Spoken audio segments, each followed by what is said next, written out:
With obvious inflation, coupled with economic and geopolitical uncertainties, add to that the rise of the surveillance state, most likely leading to a consolidation of power and a rise in tyranny. What's a constitutional stacker to do? Can we even beat the odds that are stacked against us? That's what we're going to talk about today. Ooh. Real quick, yesterday's first. Here's the receipts. Let's find out who it was. The suspense, it's killing me. All right, it looks like it's... Who is it? Who is it? Andreas Garside takes the first again. First class, thousandaire. Are you ready for some feel-good constitutional silver talk? I bet you are, friendo. Let's get right into it. Let's talk about how this fractional silver beats other investments. How it can possibly beat authoritarian regimes. Doesn't that sound great? Yes, it does sound great. And we'll even talk about how constitutional silver beats an SHTF situation. You're not going to want to miss that. So pull up a hot cup if you got one, or whatever it is you'd like to drink or snack on. Take a second to hit that like button, would you? It's a big deal. Your likes expand this wealthy community. And this community is expanding quite nicely because of you. You hit those buttons, I'll make the videos. And I'll keep this channel a no-shill zone. Meaning, I'll never sell out to bullion dealers or mining companies. That sounds so nice, doesn't it? Yes, it does. All right, let's get into it. Part 1, how constitutional silver beats other investments. Part 1, number 1, tangible and physical. It's not digital, not a stock, not a paper promise. You can hold it, hide it, and it doesn't need electricity to be worth something. Part 1, number 2, no counterparty risk. Stocks, bonds, even dollars rely on someone else keeping a promise. Silver coins are self-contained value. Part 1, number 3, highly liquid, recognized and trusted globally. Every coin is denominated and familiar. You can trade a silver dime or quarter easier than a gold bar or stock certificate. Wow, constitutional silver is coming out swinging this morning. The other investments, they don't even know what hit them.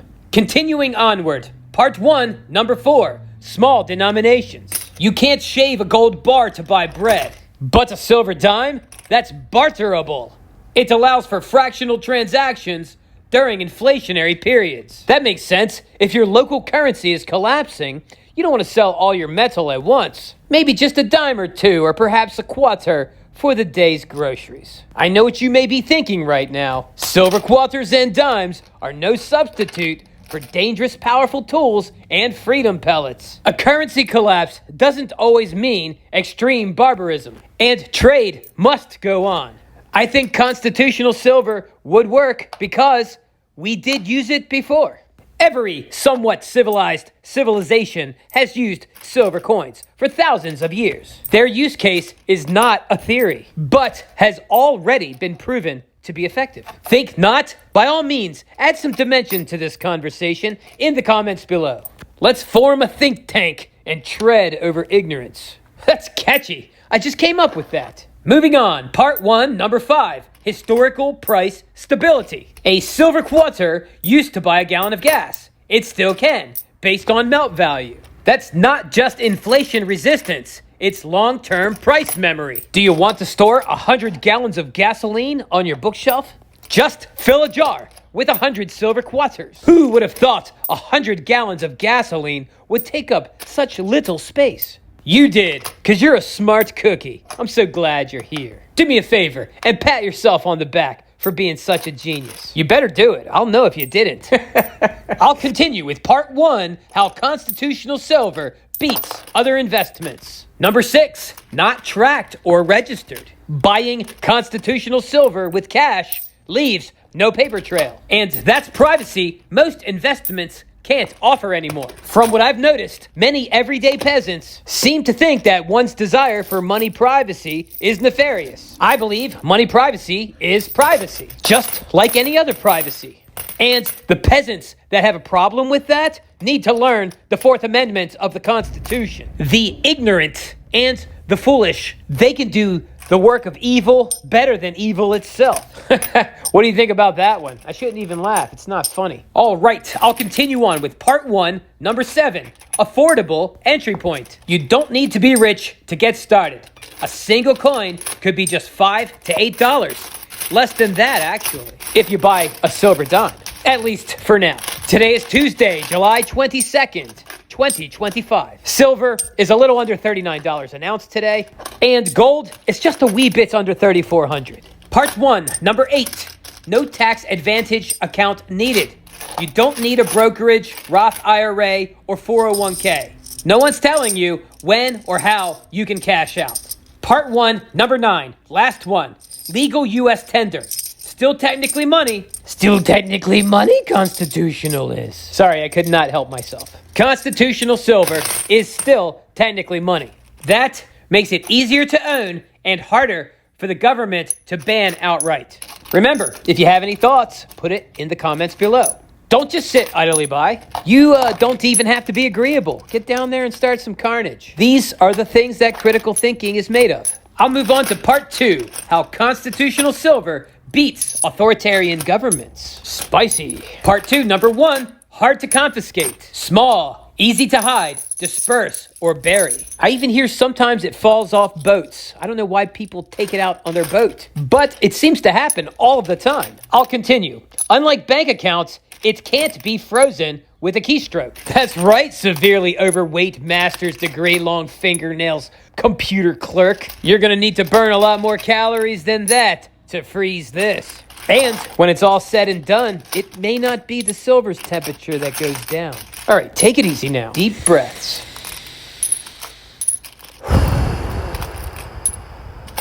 All right, I'll continue. Part 2, number 2, not dependent on the system. Doesn't require a functioning banking system or a non-functioning banking system. Am I right? Am I right? Or centralized digital infrastructure. Part 2, number 3, avoids capital controls. If currency restrictions happen, like in Venezuela or Argentina, silver bypasses them. Doesn't that sound nice? Yes, it does. I feel sorry for people who do not understand this stuff. I take it back. No, I don't. We all have the resources available to learn.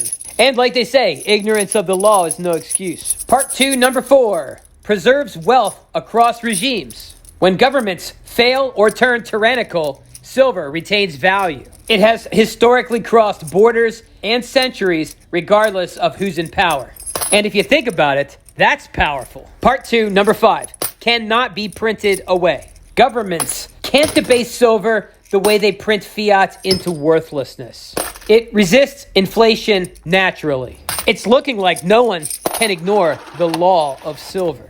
Do you know the difference between a law and a rule? You may think a speed limit is a law, but it's really a rule because you technically can go faster. But gravity is not a rule, it's a law. Rules can be broken. Laws, not so much. It seems like silver is a force of nature, a natural law that really can't be broken by anyone.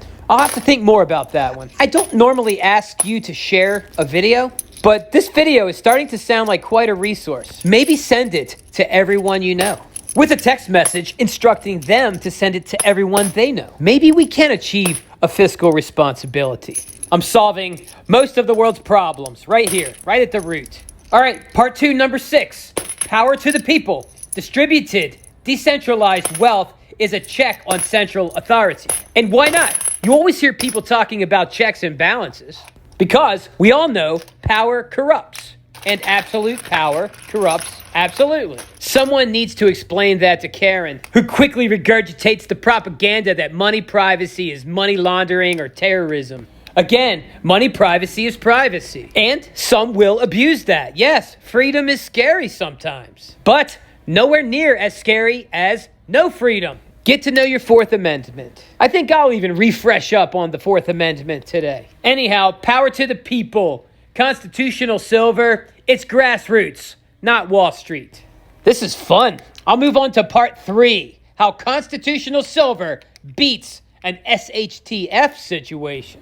I hope you already hit that like button. I'm working hard here today. It's okay if you forgot. Just take a second and do it now. You're always generous with the likes, friendo, and it's much appreciated. How about you, new guy? Are you glad you subscribed? I bet you are. Let me know in the comments below. I read them. I don't go passing out hearts all the time like it's Valentine's Day, but I read them. We got to put a stop to giving everyone an award. I think a couple generations were messed up because of that. Or at least their progress was stunted a bit. Okay, part 3, number 1. Barter ready. You're dang right, Constitutional Silver is barter ready. In a collapsed economy, paper money can be worthless. Silver dimes and quarters are ideal trade units. I mean, is there any argument there? All right, I see you. What about goldbacks? I ain't mad at goldbacks. And in a SHTF, I think I would show much respect to goldback guy.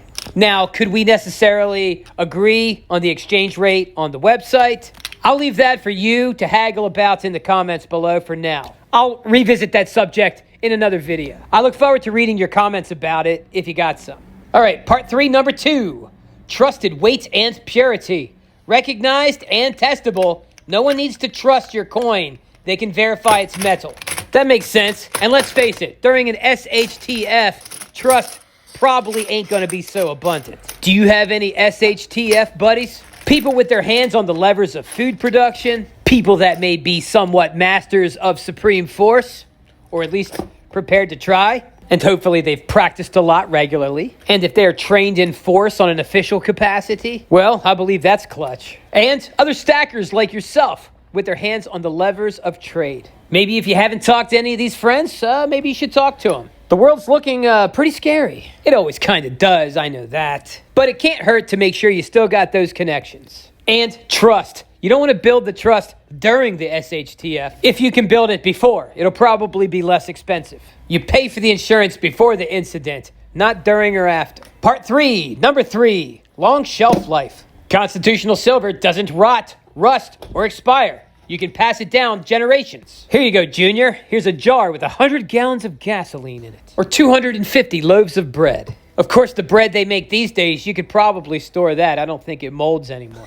What is up with that? The bugs don't even want it. All right, part 3, how Constitutional Silver beats an SHTF situation. Number 4, portable wealth. A small bag of silver can be hidden in a sock and still be worth hundreds. Part 4, number 5, off-grid security. No need to rely on banking, electricity, or fragile internet infrastructure. Part 3, number 6, useful in black or gray markets. In crisis, people trade outside official systems. Silver works where debit cards don't. Part 3, number 7, no ID or approval required. You don't need a license to trade silver. You just need 2 parties and a handshake.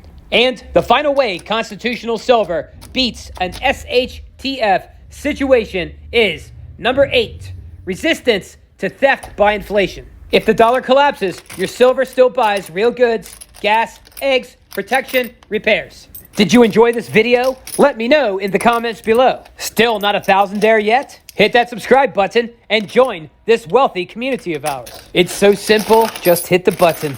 Your network is your net worth. That's why rich people that lose millions get it all back pretty quickly. And destitute sudden winners of the lottery quickly give it all back and return to their squalor. They happily return to their dirty, dirty network. It doesn't have to be you, friendo. Mix it up with the other thousandaires in the comments below. It's good to have wealthy friends. Plus, don't you want to read the comments after this video? They gotta be great. I can't wait to see what all the talk is about. I just served the video. That doesn't mean I'm the coolest guy in the room. The coolest guy in the restaurant isn't necessarily the one serving the hamburger. I'm merely upper port. We got millionaires down there. All right, I've rambled on long enough. That's it. That is it. Thousandaire Radio, wicked shout. Join the pen pals. You can now write me at The Thousandaire Collector, 1700 Sullivan Trail, Suite 7, Box 111, Easton, Pennsylvania, 18040. Don't forget to include your info so I can put you on my mailing list.